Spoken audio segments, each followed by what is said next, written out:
Avec mes consultants du jour. Et on va commencer par Hamid. L'Afrique du Sud n'a pas du tout existé pour le moment. Absolument, et je pense que les gars ont eu la lucidité d'aborder ce qui n'a pas marché pour eux bien avant que le match commence. Ouais. C'est le tas à évoquer justement le fait que est-ce qu'ils peuvent être au rendez-vous quand le niveau va être très élevé. Ouais. Et on a vu que sur cette première mi-temps, ils sont, on va dire, dépassés par les événements. On peut lésiner sur les mots. Ouais. Ils sont dépassés par les événements. Ils n'arrivent même pas à enchaîner 2-3 passes correctes, que ce soit dans leur camp, que ce soit dans le camp adverse. On n'a pas vu le gardien adverse à plus de 3-4 reprises. Ouais. Et les attaquants qui n'ont aucune connexion avec les milieux de terrain, je pense qu'il y aura beaucoup de choses à régler avant de revenir sur cette deuxième mi-temps. Parce que si ça continue comme ça, ça peut être plus dur. On a vu que le Mexique, avant de rentrer dans les vestiaires, a même manqué une opportunité de scorer pour la deuxième fois et d'autres opportunités également.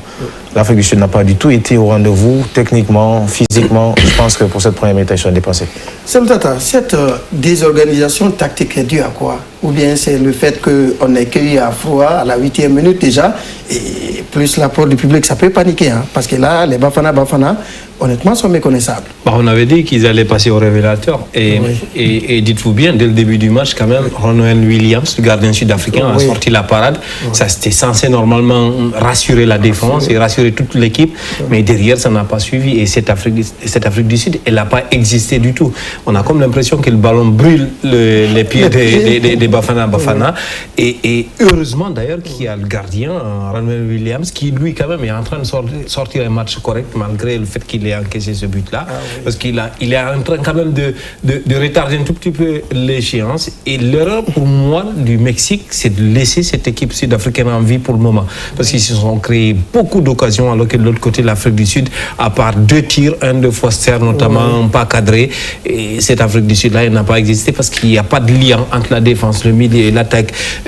Ça a du mal à garder le ballon, ça perd trop rapidement le ballon. Et donc, à ce niveau-là, cette pauvreté technique au milieu de terrain ne peut pas permettre de faire face à une équipe comme le Mexique. Donc voilà pourquoi l'Afrique du Sud a toutes les difficultés au monde à exister dans ce match. C'est tout, on avait parlé dans le commentaire d'avant-match de la solidité défensive de cette formation, surtout regorgeant des éléments pétris, archi expérimentés. Est-ce que cela n'engloutit pas les velléités sud-africaines? Parce que là, le rapport de force, il y a un net décalage.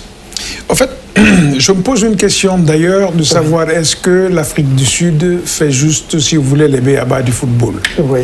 Vous avez le ballon, vous le contrôlez, vous voyez celui qui est libre, vous lui donnez le ballon, ou si vous ne l'avez pas, vous effacez celui qui est là pour le donner. Mais je suis en train, comme il a dit Hamid tout à l'heure, regardez, une fois que le ballon est au rond-point central, toutes les passes qui ont été données à l'adversaire. Les gens étaient beaucoup plus pressés de se débarrasser du ballon que d'avoir une construction assez offensive à ce niveau-là. Or, sur ce but-là, mais c'est un but, si vous voulez, scolaire que l'Afrique du Sud prend. Williams qui donne un ballon dans l'axe. Et le défenseur, ne sachant pas, Sitolé ne sachant pas, il n'a pas pris d'informations, tu veux faire un contrôle orienté. Forcément, le ballon, celui qui est derrière toi, s'il est à moins d'1 mètre, il va récupérer le ballon. Quinones, qui était dans le dos. Qui était dans le dos, il a repris le but. Et il a dit tout à l'heure, Quinones, pas plutôt Quinones, celui qui a eu la première occasion, ou le Williams, Jiménez qui a sorti le ballon. Et ça a été des avertissements au niveau de la défense. La défense sud-africaine est une défense énormément bancale. On ne comprend rien. Malgré la densité que nous avons au niveau de cette défense, numériquement par là, mais nous n'avons pas vraiment un impact sur les attaquants qui sont là.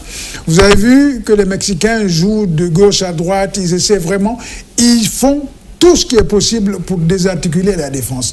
Mais ce qui reste clair, l'Afrique du Sud est en train de passer à côté de ce mondial. Bon, on n'aurait pas crié au scandale si le Mexique menait par 2 à 3 buts d'écart à cette première mi-temps.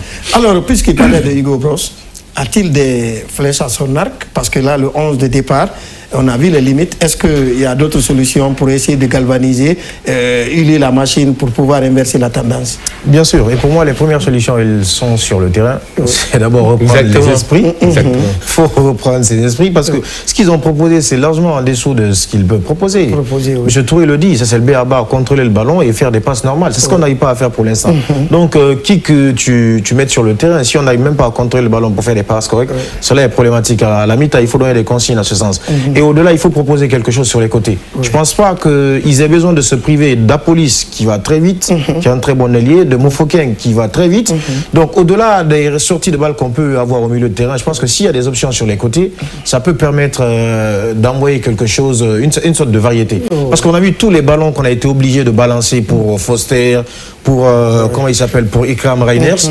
Au final, ils ne les ont pas eu et la défense mexicaine n'a pas eu de difficulté à les récupérer facilement et à partir devant. Donc je pense que c'est une option, ou ce sont des options à étudier pour la seconde mi-temps. Rappelez-vous, on en parlait avant le début de la rencontre, que défensivement, le Mexique quand même est très solide. Très solide derrière. Et le problème de l'Afrique du Sud, c'est qu'il serait bien inspiré déjà de chercher à garder le ballon, à jouer un peu au football. C'est ça, en fait, le premier défi de cette équipe sud-africaine. Parce qu'à chaque fois, comme Mohamed l'a dit, chaque fois que vous balancez, la défense mexicaine se régale sur ces ballons aériens et ça ne marche pas du tout. Et vu que quand vous balancez, ça ne marche pas et que dans le jeu, vous n'arrivez pas à garder le ballon, à jouer au football, voilà pourquoi l'Afrique du Sud est dans les difficultés en ce moment. Donc, c'est soit vous balancez, vous avez du répondant devant, capable de garder le ballon et faire monter le bloc, ou alors vous jouez